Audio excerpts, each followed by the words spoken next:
এক মিনিট সময় হবে আল্লাহ রাসূল সাল্লাল্লাহু আলাইহি ওয়াসাল্লামের একটি ছোট্ট হাদিস শোনার জন্য।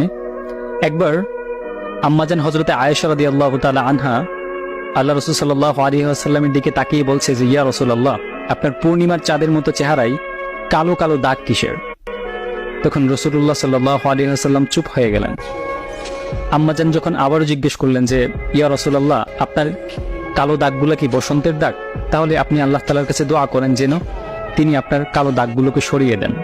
তখন রাসূল সাল্লাল্লাহু আলাইহি ওয়াসাল্লাম কান্না করে দিলেন এবং বললেন যে, আয়েশা, তুমি জানো এই দাগগুলো কিসের? আমার এই দাগগুলো সরিয়ে দেওয়ার জন্য আমি আল্লাহ তাআলার কাছে কখনোই দোয়া করব না।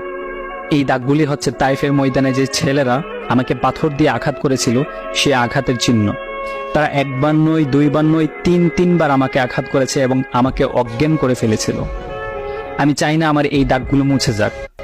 কিয়ামতের ময়দানে যখন আমার সমস্ত উম্মতরা বলতে থাকবে যে, রাসূল আপনি কোথায়, তখন আমি এক একটা কালো দাগের বিনিময়ে আমার হাজার কোটি উম্মতকে আমি জান্নাতে নিয়ে যাব।